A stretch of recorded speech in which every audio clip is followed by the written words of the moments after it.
Ny mety ho toetr'andro eny an-dranomasina ny talata 20 desambra 2024 amin'ny nora maraina hatramin'ny alarobia 1 desambra 2024 amin'ny nora maraina.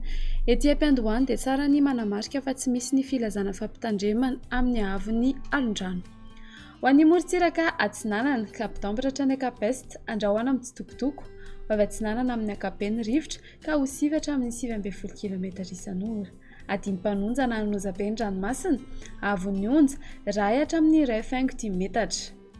Kapesta hatrany mahanoro andrahoana vitsy ho avy avaratra na avaratra atsinanana ny rivotra ka ho 9.0 hatramin'ny 12 km isan'ora.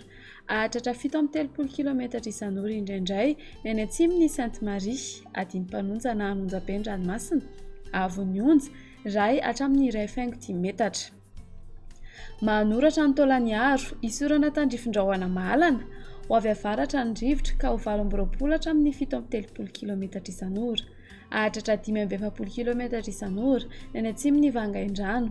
Anonjabeny ranomasina avon'ny onja 1.5 hatramin'ny 2 metatra. Ahatratra 2.5 metatra manakaiky ny Taolagnaro. Taolagnaro hatrany Cap Sainte-Marie anorana tandrifin-drahona ho avy avaratra amin'ny ankapobeny fitsokan'ny rivotra ka ho sivatra amin'ny 9.0 km isan'ora. Anonjabeny ranomasina avon'ny onja 1.5 hatramin'ny 2.5 metatra. Ho an'ny morontsiraka andrefana Cap Sainte-Marie hatrany Cap Saint-Vincent anoram-baratra ho avy avaratra andrefana ny rivotra ka ho 12 hatramin'ny 5.70 km isan'ora. Io vaovao amin'ny faran'ny fepitaona ka ho 9 hatramin'ny 9.0 km isan'ora. Anonjabeny ranomasina avon'ny onja 1.5 hatramin'ny 2.5 metatra. Ahery anaty oram-baratra.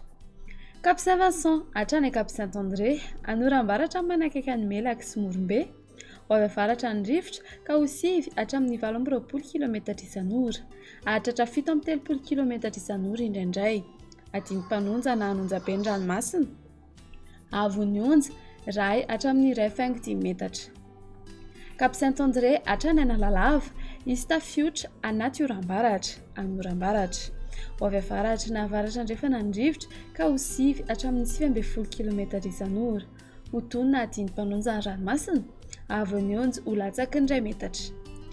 Analalava hatrany Kapitambatra izy tafiotra ao anaty oram-baratra anorana tandrifin-drahona mety aray kotroka. Ho avy atsinanana na atsimo atsinanana ny rivotra ny any amin'ny tendrony avaratra ka ho 9 hatramin'ny 12 km isan'ora. Io vaovao kosa ny any Ankafo ka ho 9 hatramin'ny 9.0 km isan'ora. Ho tonona adiny mpanonja ny ranomasina avon'ny onja ho latsaky ny 2 metatra.